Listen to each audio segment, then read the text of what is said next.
Good evening. My name is Jonathan Neal, and I am the president of the Black Student Alliance. I'm a senior political science major here at Transylvania University. We would like to welcome you to this event. This is the BSA's first town hall in partnership with Creative Intelligence and the Student Government Association. This event is aimed at reflecting on the experience of Black students, specifically how systematic and implicit racism have translated to negative outcomes for Black students. We want to engage in meaningful conversation and spawn meaningful solutions. This town hall is an all-inclusive event and is encouraged to all that we encourage all the transient community and the wider Lexington community to respond to the voices of the Black students here today. Anyone is welcome to ask questions during the forum of portion of this event.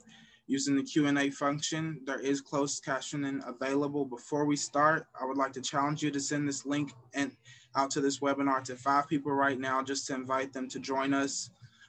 We will open up this event talk with Mr. Taran McCray, followed by a panel discussion with members from the transient community, moderated by Summer Taylor. Summer Taylor is a current senior at Transylvania, where she studies political science, economics, philosophy.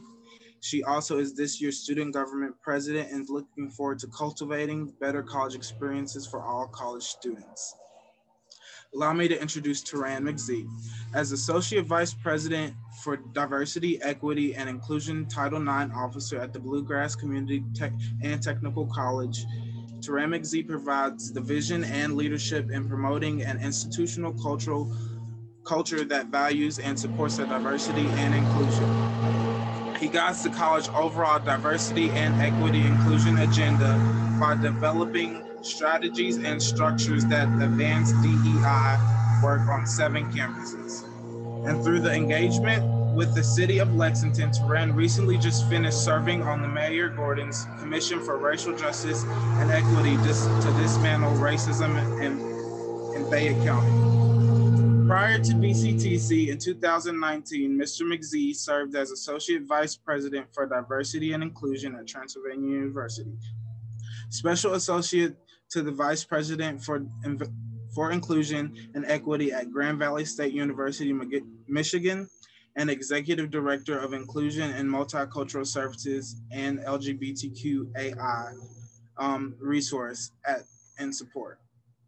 Mr. McCray has a Bachelor's of Science in Psychology and his Master's degree in Educational Administration and Community Leadership, both from Central Michigan, and he is currently working on his doctorate degree at the University of Kentucky. Mr. McCray has consulted widely and believes in the intimate approach that fosters trust, speaking truth to power, encourages empathy, compassion, and promotes active listening. Join me in welcoming Mr. McCray. Taran, it's over to you. Thank you, Jonathan. Thank you so much. And I have to correct you real quick, Jonathan. My Bachelor's of Science is in sociology, not psychology. But thank you for that wonderful introduction. Good evening, and thank you, Transylvania University, for having me today as your speaker for your Creative Intelligence series. Again, my name is Taran McCray, and my gender pronouns is he, him, his. And I am the Associate Vice President for Diversity, Equity, and Inclusion at Bluegrass Community and Technical College here in Lexington. First and foremost, I would like to thank Black Student Alliance, Student Government Association, and again, I'd like to thank the Creative Intelligence series. I won't be long today. I'm gonna get straight to the point because I'm very excited about the panel discussion that's going to happen after I speak. So I'm gonna make sure this is nice and sweet for you all, but straight to the point. And I'm just so excited that you all are having me this evening. So 2 weeks ago, your president told a white supremacy group to stand down and to stand by. 3 weeks ago, we had to wait 6 months for the Kentucky Attorney General to tell us that no one would be charged in the Breonna Taylor murder. The last couple of months or weeks, police violence against Black citizens have been traumatic for our nation, but especially for Black students. I'm not sure if administration or faculty had conversations at any school prior to the school year beginning about what Black students had endured over the last few months. Black students processing these stressful events may find it difficult at this point in time to even focus on and or complete their schoolwork. So let me give you some examples of how being Black on a college campus can affect the thought process of a Black student.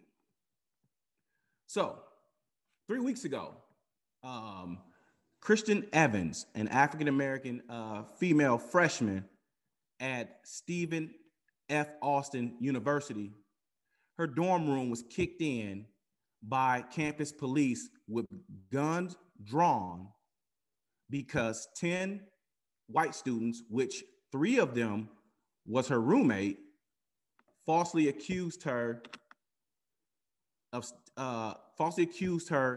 trying to stab them with scissors.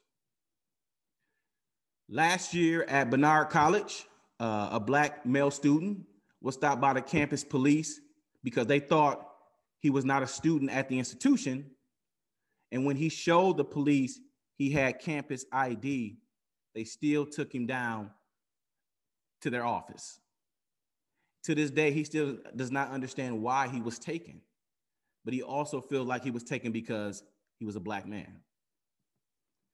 American University came under fire for a video of white students chanting the N-word, as well as something else surfaced that same week at American University where they found bananas hanging around campus with the initials AKA, which stands for Alpha Kappa Alpha, which is a historic Black sorority at the institution. I can go on and on, but for the sake of this conversation, I won't. On campus after campus after campus across the country, we hear about these horrifying incidents of racial rhetoric. But not only do our Black students go through this, our Latinx students are constantly called illegal or illegal immigrants. Our Asian American students are called chinks or Oriental and other offensive or derogatory words. Racial epithets are or whiteboards in the residence halls. Blackface parties continue to be a popular party at predominantly white institutions. We also hear from our Black students that their professors are absolutely shocked when they write well, but then turn around and accuse them of plagiarism, microaggressions. I say that to say this to you all this evening. Race still matters on college campuses. So if we think about it for a minute,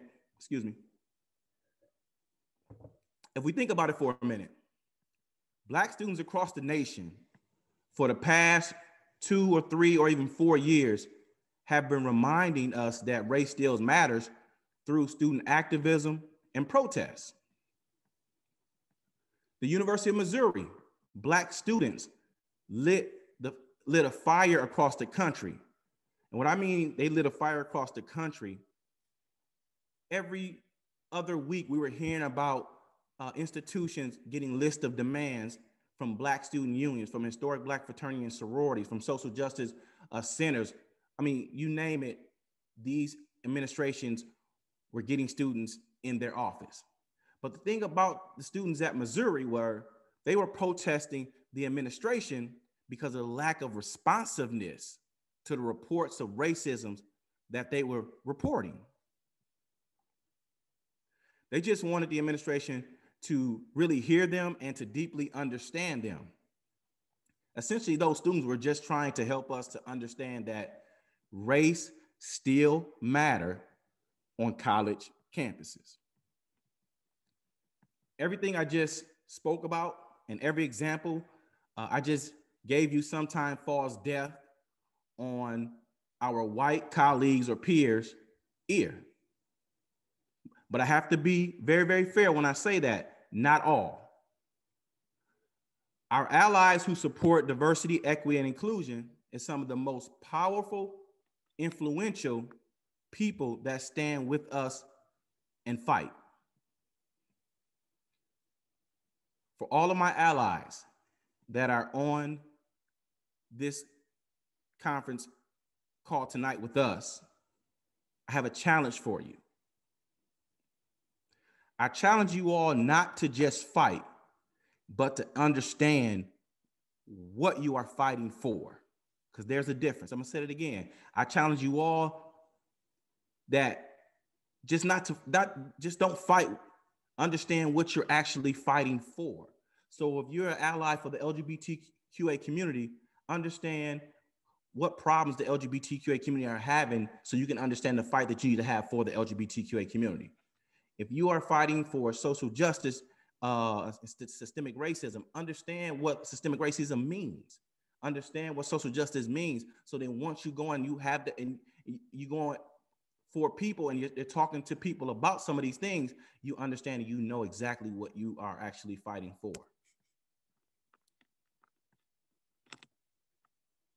Often, I often say we as people of color are supposed to still come to work with joy in our voices and on our hearts. We expect Black students to go to class and not think about why I am the only person of color in this classroom. Or they may think, why do I have to speak for every Black person in America? Or why do I have to educate my white peers on who I am? Is that my responsibility? These are questions and conversations that Black students are having with themselves internally. How do I know? Because I've been working in higher education for 16 years, and I had a conversation like this actually today with 3 students because they feel like the burden is put on them. But not only with those questions, Black students are supposed to be okay with all of that. They're expected to go about their daily lives and say nothing. But when they leave their dorm room at 8 a.m. in the morning and they come back to that dorm room at 5 o'clock or 6 o'clock in the evening, we're not thinking about the 7 or 8 hours they had to battle several microaggressions throughout the day. So when they come home at 5 p.m. or 6 o'clock in the evening, they are mentally drained, which is a form of racial battle fatigue. It's real. Racial battle fatigue is real.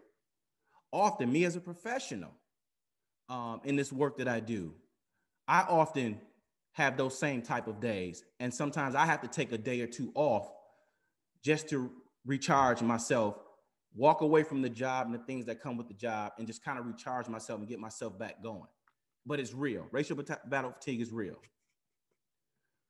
Colleges and universities, I think, must understand that what goes on in the outside world does affect what's going on campus. It's often interesting to me that higher education, sometimes these college universities think that they live in this bubble and then nothing affects that bubble. But anything that goes outside of that bubble can burst that bubble and come onto campus. So if you think about it from the standpoint of what we're getting ready to endure in the next 2 weeks. So let's think about it. We got the elections in the next 2 weeks. The question is, are you ready? That's the question. We got elections in 2 weeks. And side note, everybody, go vote. Please go vote. I can care less who you vote for. I don't care who you vote for, but exercise your right to vote. But I think even with me saying that, I think we all know that it could possibly be some protests or some form of activism happening if the Democrats win or if the Republicans win. But my question to you all is, has your upper administration created a plan in case of a student protest? I can say that I know Dr. Covert and I worked on policy and procedures in the student handbook last year for protests.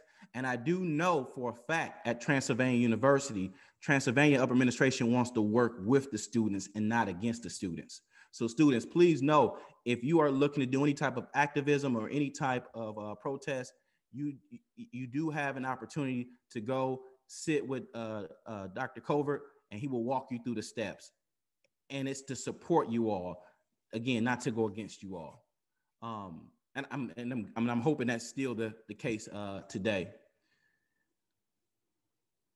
But back to my question to you all, has upper administration created a plan just in case for student protests? But also, are there support groups ready to meet in lieu of who is chosen for president from an emotional standpoint? But not only that, will an email be ready for by upper administration in case racial tensions rise on campus because who's selected? It's unfortunate, but again, that's the world we live in. And again, what goes on outside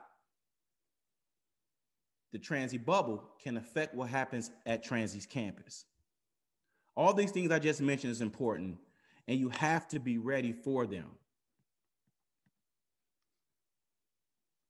How are you all going to continue to support each other even throughout the rest of the school year? So to my faculty and staff that's on here today, what I'm asking you all to do is to create a sense of belonging in your classes and in your offices. Let students know you belong here. You are seen. These are simple but powerful gestures you can make to acknowledge that some of our Black students have spent nearly all of their lives being told or made to feel the opposite. Be there for the students. It's okay if they're worried. They're human. The most important thing that you can do is listen and acknowledge their fears, their distresses, and their anxiety. If you know a student is struggling, send them to the counseling office. That's what the counseling office is for, is to help students that are struggling. But also be visible for students. Be visible for our Black students. I know we can all get real busy at times, but maybe once or twice for the next couple months, once or twice, a week, you make time for the students during your lunch or the last hour of your workday. And I know that may be hard because we're all working virtually right now, but make yourself accessible virtually for the students. To my students, I'm not going to leave you out of this at all. How are you going to continue to support each other? By those very words, supporting each other. Also, to any students of color that's on here today, you should take pride in being a vessel of knowledge. No one knows you and your heritage better than you. Share your knowledge with others. You are sharing one of the greatest subjects people can learn from, and that's you.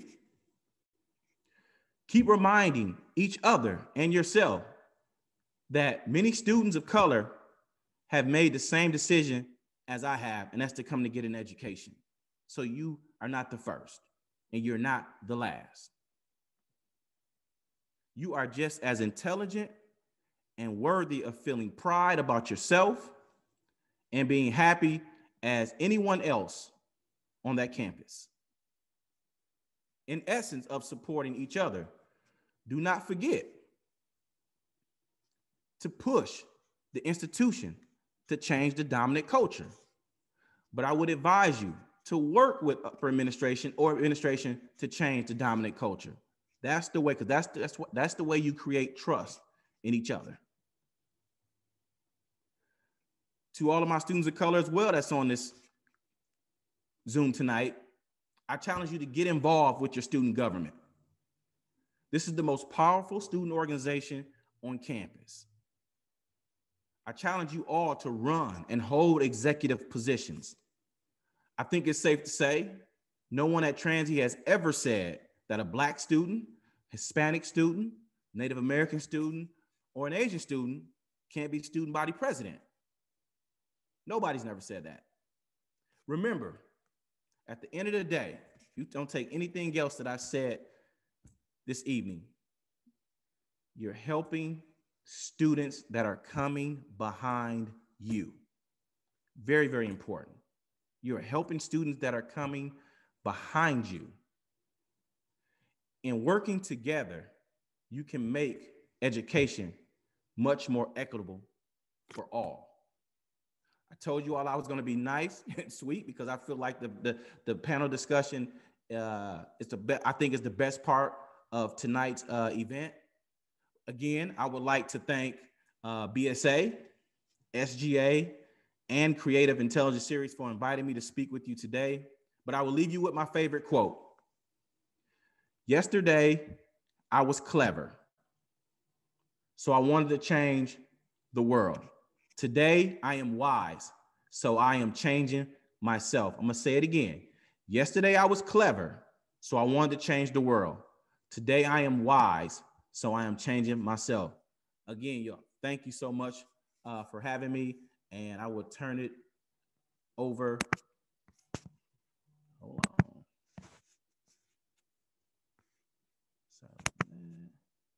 I will turn it over to the moderator, Summer. Thank you, Summer. Thank you, Mr. McZ. Can you guys hear me well? Can I get a thumbs up if I sound okay? Okay, great. All right, so good evening. My name is Summer Taylor, and I'm your moderator for this evening. Thank you all once again for joining. And I would also like to remind you all that you guys have closed caption if you need that, and that is available at the bottom of your screen as an icon. We are now going to move into the panelist portion of our discussion. In this portion, each panelist will be provided a question, and then they will have a 90-second response to 2 questions. The first question being, what does the current Black student experience look like and feel like on the college campus? And the second question being, what are the possible solutions to foster a better Black student experience in higher education? However, before they begin their answers, I would like to briefly let our panelists introduce themselves for the evening in the order in which they will be speaking and answering the question. So to begin, I would like to welcome Kinsey Green. Hi, can y'all hear me? Is it good? Okay. I'm Kinsey Green. I'm a junior. I'm studying biology and philosophy. I appreciate the opportunity to be a part of this panel. I hope we have some great conversation, and I hope some great things come out of it today. Thank you, Kinsey. Next, I would like to welcome Jonathan Neal. Like I said in the beginning, my name is Jonathan. I am the president of the Black Student Alliance, and I am a senior political science major here at Transylvania University and music minor. Thank you, Jonathan. I would next like to introduce Dr. Carol Barnsley. Hello, I am Carol Barnsley, and I am an associate professor of religion and the program director. I am very honored to be here tonight. I hope this is the beginning of many great conversations. Thank you for being here. And lastly, I would like to introduce Dr. Deidre Denny, who is the Transylvania University Vice President for Diversity and Inclusion. Good evening, everyone. I'm glad to be here with you. This makes around 3.5 months for me, and I'm excited about this town hall and about what we're going to talk about today.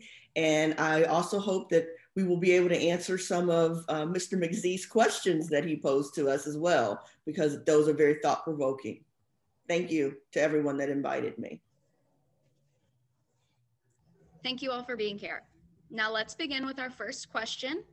What does the current Black student experience look like and feel like on the college campus? Kinsey, you have 90 seconds.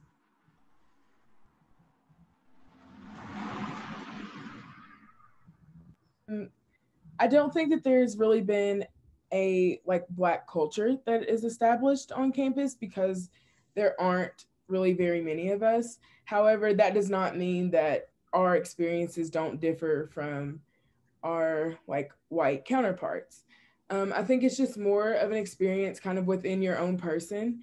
As Taran talked about the racial fatigue, we have to think about where those students might be coming from, what kind of education we received in high school, and if that carries over into college, what kind of academic struggles that we might have. Um, Oftentimes there are financial struggles. A lot of Black students are first generation students, so their parents don't really know how to teach them to navigate college. And then I really think the biggest part of that was the racial fatigue and the double consciousness that you have to have on campus. And it looks like that question will kind of come up some more. So I'll go into that double consciousness a little bit more later.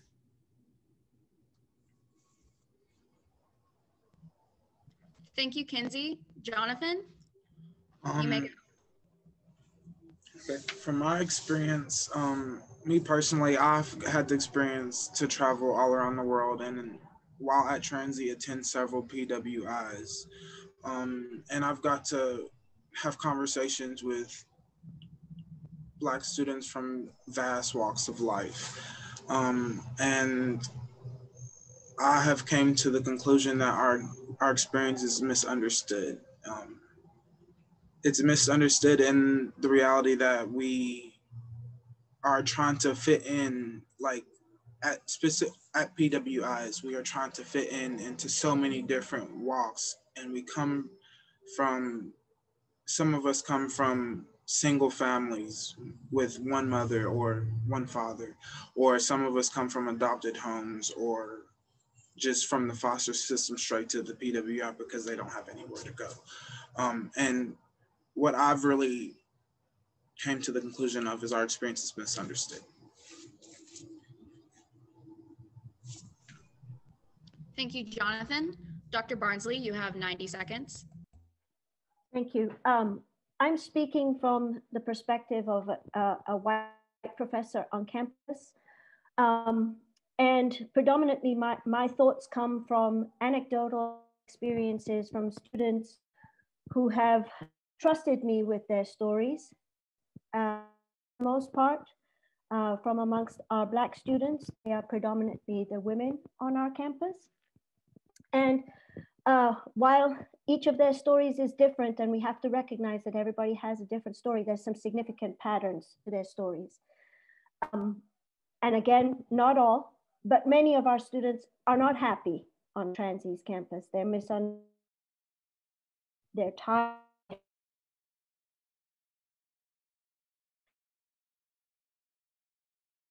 Called whenever there's a discussion about race. And for my part, my perspective is that for those students, there's a significant lack of trust, institutional trust, while they may have trust with various individuals, their friends, some administrators, some faculty members. Even when those faculty members or friends step up to listen to their stories and say, I'd like to do something about this, there isn't a trust that something will help them specifically. So I'm really hoping through these conversations, we can start to build a culture of trust on our campus. Thank you, Dr. Barnsley. Dr. Denny, you have 90 seconds. Thank you.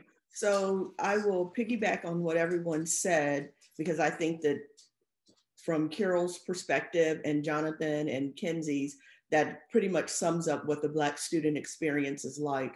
But I also want to add on to that in this current climate of COVID, there's also a loneliness that students are feeling and disconnectedness as well, because there's not anything to really do to bring people together and have an opportunity to meet other people or to have social integration or interaction with folks.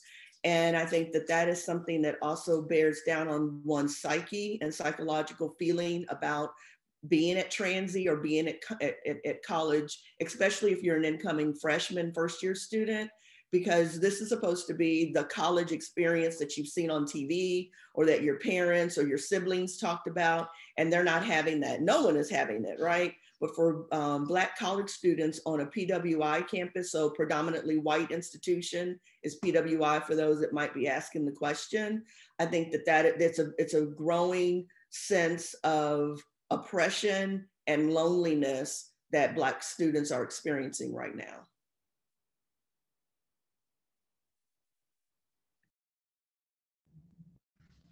Thank you, guys. I would also like to remind our attendees that during this time, you can be submitting Q&As to the Q&A icon at the bottom of your screen. These questions will possibly be answered by our panelists later this evening. So as things spark your interest or something that is said that you would like further elaboration on, feel free to put that in the Q&A, and we will try to get to that. For now, we're going to move on to our second question, which is, what are the possible solutions to foster a better Black student experience in higher education? Kinsey, you're first with 90 seconds.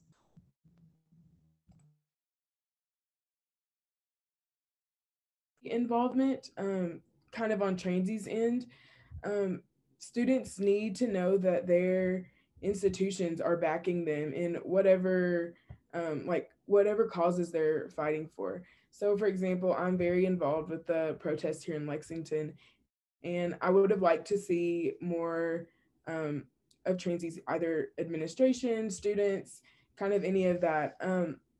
Students need a way to kind of plug in the communities. You're moving from wherever your hometown is, and often it can be really hard to adapt to a new place, especially for students of color, where you've always been kind of forced to assimilate to whatever your surroundings are. So if you just kind of have a support system in place, from like places with something that I'd never really thought about, but once I got onto campus for Black students, like it's down to like where we go get our hair done. Like white people don't really have to worry about that. So if we just had some type of support system in place to help students with plugging into their communities. Thank you, Kinsey. Jonathan, you have 90 seconds. I feel like we need to also create, I agree totally with you, Mackenzie. I feel like we also need to create spaces that are welcoming for marginalized students, and to include Black students, Asian students, Hispanic students. And I say this because we want to feel included. At PWIs, it's because in a way we feel excluded. I'm just going to be honest with you. When we see fraternities and sororities who have spaces, who commune on campus, and who have spaces to do stuff like that, and we are left out. And so it's really important for you now more than ever to create spaces for Black students and any student of color.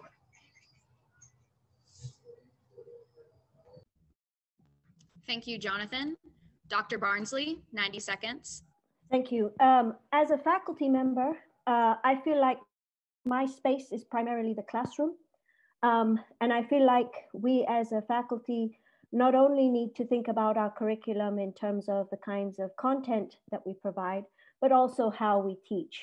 And I would like to see not only we as a faculty adopt more actions in this regard, but also to get some support so that we can help to create better spaces in our classrooms, because you are here primarily to learn. And if you're not comfortable in the classroom, then the purpose is defeated. And I would like to be challenged and helped to do better in the classroom. And I think other faculty do too. Thank you, Dr. Barnsley. Dr. Denny, you have 90 seconds. Thank you. So I like playing cleanup behind everybody else. This works to my advantage. So yeah, there's several things that I think are solutions. One would be culturally responsive teaching and learning skills and pedagogy in our faculty to better engage and connect with our students of color. I think that is huge. I did at the opening of school a brief talk on cultural responsive teaching with the faculty. I think there's more to it than just my brief talk. We need to have more in-depth conversations, workshops around it. I think Jonathan is correct that spaces make a difference. When I came to campus back in February and interviewed, it was very clear to me that that's what students wanted. We now have a space in the new campus center on the second floor, but it's going to take some work to make that a really welcoming space for students to use as an intercultural suite, if you will.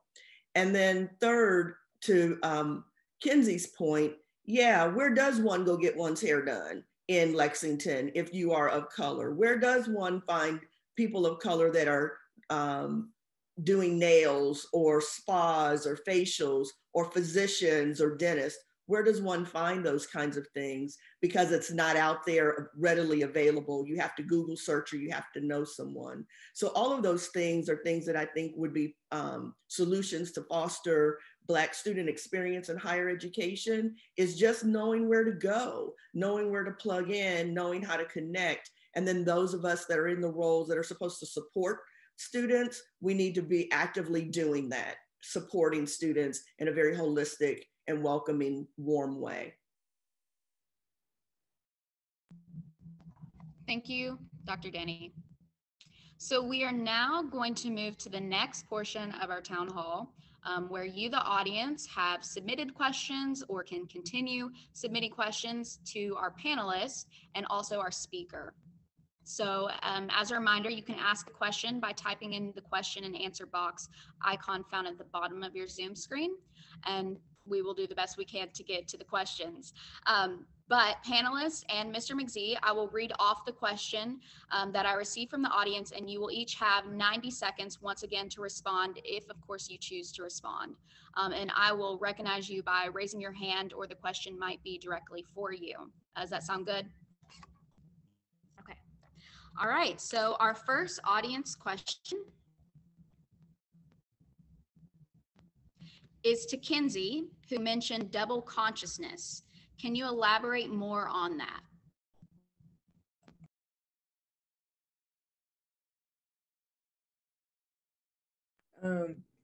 You're very aware of like the setting that you're in. So for Black individuals, especially in my experience, that can be, I don't know if some people are also familiar with the term code switching, but I think that they're kind of one and the same. And it's where you change the way that your whole demeanor changes, depending on who you're around, your sense of humor, the way you talk, the way you dress. And oftentimes this can be very tiring to people. And it's often not, it's not always for our own benefit. A lot of times it's for the sake of white comfort, or sometimes it is for our benefit because we realize that that's what we have to do in order to be quote unquote successful. Thank you, Kenzie. Our next question is for Jonathan. Could you elaborate on the way that you think that spaces should work for Black students?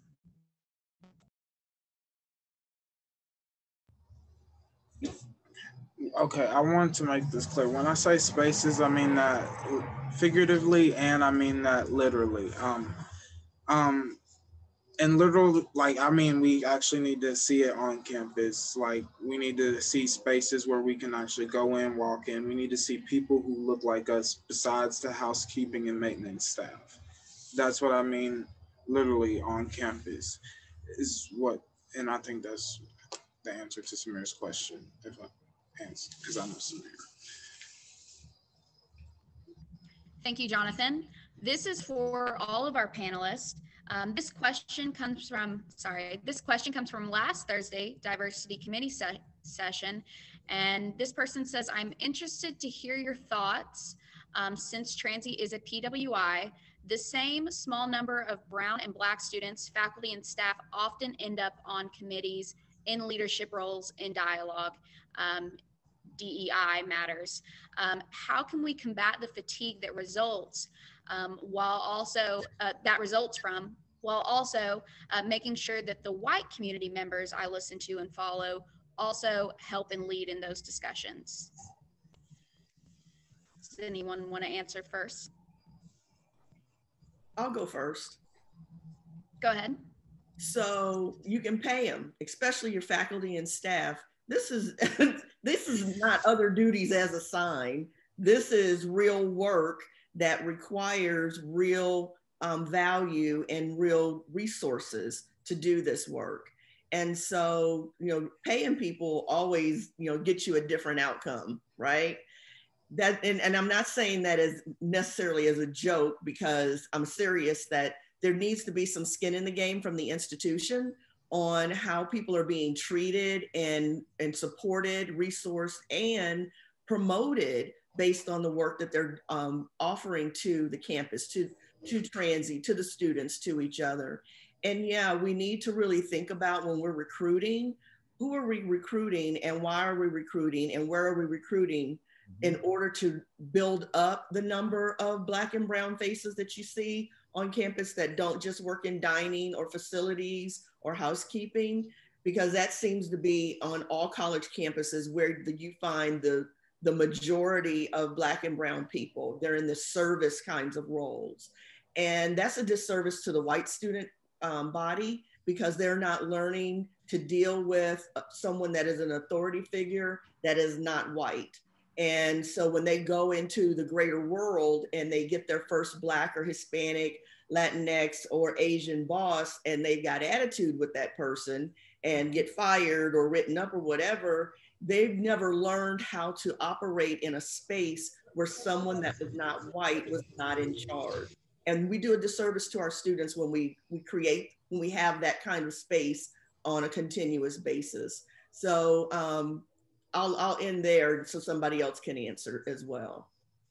And I agree 1,000%, not 100, but 1,000% with Dr. Denny. It is about recruiting and retaining students as well as faculty and staff. So for example, if we're talking about recruiting, what platforms are you using to recruit? And let's say for the sake of faculty and staff, you can't just use higher ed jobs. You can't just use Indeed. You got to be you got to be aggressive and intentional where you're going out to recruit faculty and staff of color. Meaning, if Kentucky State is right down the street, that's a historic Black college. They have master and doctoral programs as well. So are we going, if we're looking for a sociology professor, are we tapping K-State and saying, hey, do you have any doctoral students that's getting ready to graduate or something like that? Also, thinking about it from a standpoint of creating faculty fellows for faculty of color. That's another opportunity I think the institution can essentially look into and trying to bring some staff over. And I think it all boils down to how serious the institution is about recruiting faculty and staff of color. If we're thinking about it from a student standpoint too now, I know that over the last 2 or 3 years, Transy has had record numbers for students of color. But often the hard part is not getting them there. The hard part is keeping them at Transy. So what is in place in order to keep the students there? So Jonathan has talked about a space on campus and having a space on campus. And Dr. Denny, I'm glad to hear that there is a space. I'm sorry, my 90 seconds is up. I'm so sorry, but I'm glad to hear that there is a space in the new campus center for students of color. And even if it's just a space for them to go and just be themselves, let their hair down, where, as Kenzie was saying, the double conscience, where they can just be themselves and have to worry about being somebody else other than who they are authentically. That's important. But I have some more, but I digress. That's my 90 seconds. Does anyone else want to follow up on that before we move to the next question? Taran and I can talk about this all day. Okay, well, this next question is for Dr. Barnsley. Could you give an example, hypothetical or real, of altering faculty approaches to alleviate the problems being described? And this question is also kind of related to, how do you think we can expand the utilization of culturally responsive pedagogy on campus? Those are both great questions. And I'm not going to be able to do them justice because of time. But the first thing is it piggybacks on what's already been said. When you're a student in the classroom, you're seeing a lot of white faculty members. The first thing we need to do is to hire more faculty members of color, because students need to see people in positions of faculty and upper administration that look like them. That's just the basic, that representation is the basic. Some of the other things might include considering certain topics, content of your classes. Some classes lend themselves to a particular kind of content that allows you to draw in multicultural examples. For some, that's a little bit more challenging, but they still exist. And that, we're just talking about content. I also made some reference to how we teach. So we might be teaching a course that the content doesn't lend itself necessarily to bringing in multiple cultures and backgrounds, but we should acknowledge the fact that the classroom is full of people who come from different cultures and backgrounds. And so we need to make them able to connect to what we're saying and not just make it connectable to a white audience. I think some of the things that we can do there is, again, looking at some of the examples that we look at, but we also need to look at the structure of our class. Dr. Denny gave us a very important point at the beginning of this year when she said, look at your syllabi, and the language in your syllabi. Look at the rules that you have for your class. Are they accommodating everybody? Are they appropriate for all of the students, commuter students, students who might have jobs, and so forth? And so it seems to me there are lots of ways that we can perhaps engage in more cultural responsive teaching. Although again, I think it requires time and energy and a little bit of help from people who know what they're doing to teach us how to do it. Thank you, Dr. Barnsley. The next question that we have from our audience is, what are some solutions to our campus that would consider taking an approach to the systematic racism, implicit racism, and the negative outcome for marginalized students? How should our university take charge to make these types of changes in our community?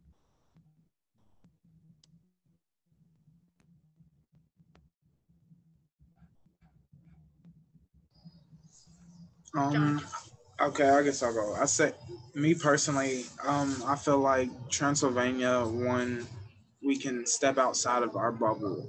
I know that because we've used this term a lot on campus of being in our own bubble. And we have to step outside of our own bubble as a university and embrace our community, because our community is so much more than what's around us. It's people who will invest in our university, who maybe will come to the university. And so I feel like in order to make that change, we have to be more open and accepting and willing. Thank you, Jonathan.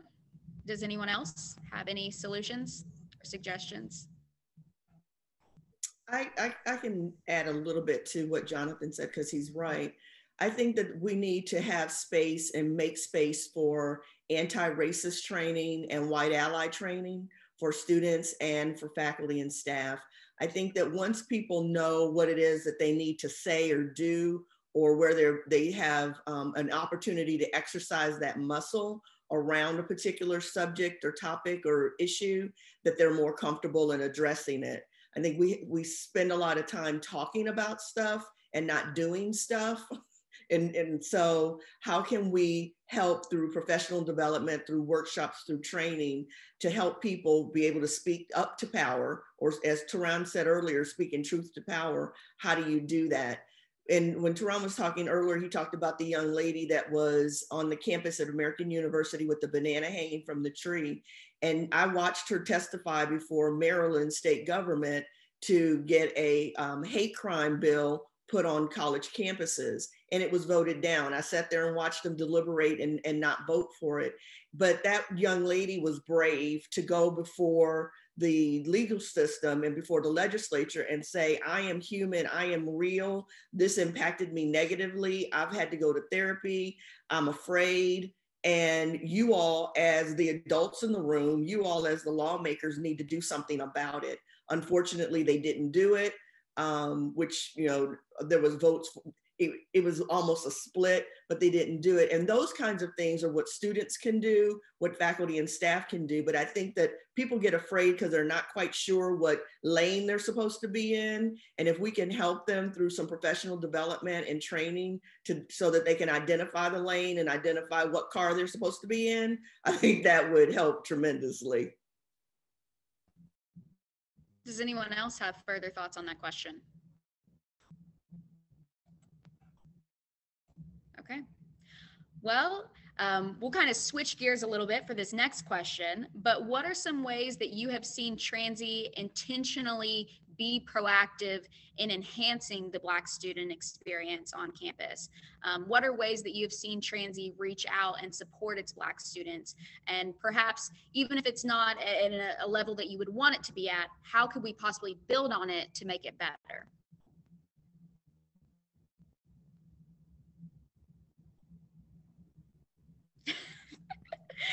Go ahead, Dr. Barnsley. I think one of the first things that we can say is that we have this Office of Diversity, Inclusion, and Equity, and that we have a Vice President, Dr. Denny. And I know that she has already reached out to various constituents to see how she might get us all working together. So I think that's a good step. And I feel like Transy has made a good start there. I agree with that, Dr. Barnsley, but I will say too, I don't think it's all up to Dr. Denny either. That would not be fair to her whatsoever. I think it has to be an institutional, I ain't gonna say institutional problem, but it has to be an institutional buy-in that everybody has bought into diversity, equity, and inclusion. It's not going to happen overnight. I know that for a fact. It's not. But I want to be safe and/or protective as another person who is doing the same type of work. It cannot fall solely on Dr. Denny. She has to have help from somewhere else on that campus. And I think it all starts with the people that's on the Zoom call today, as well as the attendees that's on the Zoom call today, and making sure that she is well supported in the work, the great work that she's going to be doing for Transy for the next coming years. So I do want to say that. In terms of the campus and what has been done, I think a lot has been done at Transy. I know, and I can only speak to my truth and my time at Transylvania, but you know, faculty, staff, get involved with Black Student Alliance. I'm sorry, get involved with them. Understand who they are. Understand what type of work that they're up against, what they're going through in the classroom, and how can you make this so much more easier for them. I think it starts there as well. But I think it has to be intentional too. Again, that word intentional is key. It has to be intentional. It can't be for just because it's the meal of the day. You know, this has to be continuously working with Black Student Alliance, continuously. And everybody's not a part of Black Student Alliance, but that's a start. You got Black students in your classrooms, you know, who may not be, but it's just all about getting to know them. Again, as I said earlier, make yourself accessible for students. But we're here talking about Black students. Make yourself accessible for Black students. Try to understand where they're coming from. Get to know them. Do you know what their upbringing is? You never know. You might have something in common with them, you know? So I think it's all about being intentional and trying to understand Black students at Transylvania University, but also getting involved in some of the things that they're actually doing. This is catered towards our two students on the panel, but not sure if the university president is on this call or not. I cannot see who all the participants are, but what suggestions would you give him about making students of color feel like they are a priority on this campus, and perhaps even further than feeling, making sure that they are a priority on this campus? Whoever wants to go first. I know, I'm sorry, y'all, it's getting late. But I know one thing that you can do is, I know I've seen this across several other campuses across the country is that where university presidents have created like teams or not what is it called, team like a coalition or a group of Black students where that he comes and talks to about things that are going on around campus. I don't know that he comes and talks to me once a month, but that he's getting what I in the BSA are experiencing. He's not getting what um, Seoul is experiencing. He's not getting what the Asian community is experiencing. He needs to be able to create a whole cohort of students who are actually on campus. It could be me. I could put people on that. I could recommend people to go because I'm graduating. Um, but it needs to be a group of students who are just involved in campus, throughout campus. And just so that you know, President Lewis is participating in the webinar, so you all speak directly to him. He's listening. Well, Kinsey, no pressure. You can go ahead. Okay. I just want to kind of reiterate the support aspect of it. When we feel like that we're really being supported, it really makes us feel more comfortable on campus.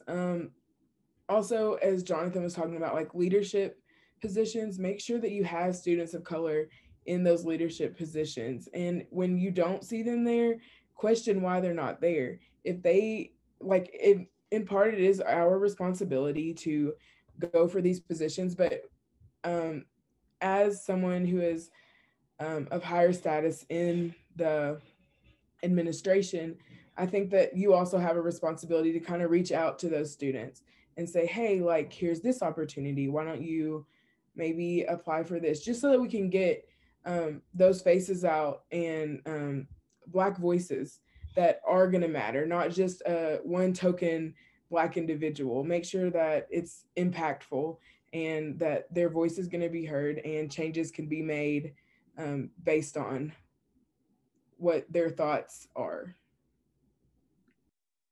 Can I just say, let me challenge the Black students that are on this webinar to do just what Kinsey said. You need to be in the forefront. I need to see you when I'm walking on campus and I see campus tours and the ambassadors. I need to see more Black students doing those kinds of events and that kind of work.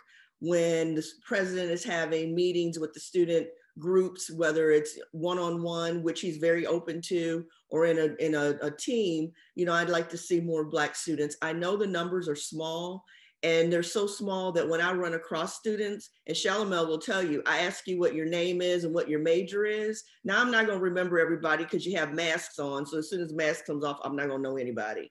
But I mean, that's a way that we need to build community, because people can't just walk around on campus being invisible. And I think a lot of times Black students feel like they're invisible. And I'm asking the Black students to stand up and be visible and say, and make sure that we know you're here at Transy. Because if you don't say, hey, Dr. Denny, I'm here and this is who I am, then I'm not gonna know. So help me help you, and then help yourself. Make an appointment to see President Lewis. He's a really nice Canadian guy, okay? He really is, he's really nice. And I think you all will enjoy having the conversation with him. Thank you so much for that. This will be our last question of the evening, and it can be correlated to various subjects as well. And kind of also you can wrap up your final thoughts on this, but what can Transy do to also better engage the communities of color that are off campus? We know that Transy is situated in a very unique location in terms of our demographics. How can Transy better communicate and engage that community? And will that, in that engagement, possibly reflect on the retention rates that we would have for Transy students? Whoever wants to go first. I'll speak up. Whoops. I would say that it would be important for Transy to get meetings set up with the Urban League here in town. I think it'll be awesome for Transy to get set up with also the NAACP here in town. Some connections with the YMCA, the one that's right there actually on Loudon. That's a very that YMCA oversees all the YMCA's in all of Central Kentucky, but also Blacks and LGBTQA here in Lexington, Kentucky, as well. I think Transy has an awesome opportunity not only to get involved with them, but start doing some work, creating some internships, all the above with some of these organizations that do have these programs in place for students of color. So that would be a direction that I would probably start to look in if I was Transylvania, start getting with PG Peoples, who is the CEO and president of Urban League, Abdul Muhammad, who is the president for the NAACP. And then Carol works at UK, but she is over the LGBTQA for Blacks here in town. I can't think of Carol's last name, but Dr. Denny, I can get her information to you. Okay. And then also, you all are already working with it's on 7th and Broadway. We have the breakfast tomorrow. I forgot the name of the organization for our Hispanic students. I'm sorry, I cannot think of. I'm having a brain tease. I'm sorry, but I can get all the information to you, Dr. Denny. Again, that'll be a way that I think that you can get involved externally with the city of Lexington as well. So those are my 2 cents. Thank you. Thank you. Someone else. I accept all of Taran's help. So I'll be looking for an email first thing in the morning. But one of the other things I think is vitally important for Transy is to get out in the community, not just expect the community to come to us. And I'm working with several of our faculty and some UK folks to create a tour of the area for first year students, because they need to know where they are and what's going on in the neighborhood, right? And trying to meet some locals that are in the area that students can talk to kind of get an idea and an understanding about the history of Smithtown and Brucetown that's there in Transy. And so it's an outside in, inside out effort that needs to happen as well. It can't just be, we're here and people are going to come over and say, oh, we're so glad you're here. We need to go into the community and say, what is it that's going on and how can we collaborate and be partners? Thank you. Excuse me. Thank you, Dr. Denny. Dr. Barnsley or Kinsey or Jonathan, even if you don't have suggestions for engagement with the community, is there any final thoughts that you would like to say? I would like to thank everybody for participating in this town hall, and I would like to thank all of the panelists, and I would like to thank Fran, all the organizers, all, from Creative Intelligence to the BSA to SGA. And I really appreciate everybody and their commitment to Black students and making their time on PWIs a more inclusive and better experience. I also want to say that I really appreciate this opportunity and everyone who has come, because this at least means that you're willing to listen to any type of criticism that we might have, and that you're willing to help make it a better environment for not only students of color, but for everyone on campus. So thanks for this opportunity. I would also like to thank the organizers of this panel. Again, I feel very honored to have been asked to participate. But I think that something we should take from this, that both Taran and Dr. Denny have said, is that this is just the beginning. We can't check off the list that we've had a town hall and we've had a discussion. We're good at discussions. We've now got to take the next step and start doing a lot of the things that we've talked about doing. And I say that, myself included, challenge accepted. And I think all of us can challenge ourselves to find something that we can do from today's conversation. Thank you very much for organizing it tonight. Thank you, Dr. Barnsley. So as we come to the conclusion of our time, I really do want to thank all of our panelists and speakers for their time and thoughtfulness in the discussion of these important questions. Kinsey, Jonathan, Dr. Barnsley, Dr. Denny, Mr. McZee, thank you guys so much for being here. I would also like to thank our audience for attending this evening's Creative Intelligence Program Initiative on Justice, Black Students Matter, Let Our Voices Be Heard. I hope that this evening that you have heard the voices of Black students and that it has engaged you, it's challenged you, and inspired you to be proactive in enhancing the Black college student experience.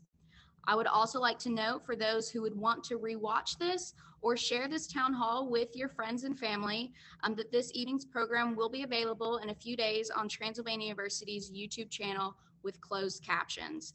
And please, please be on the lookout for other upcoming panel discussions through the Creative Intelligence Program. Thank you all once again for attending. Be safe and have a great night.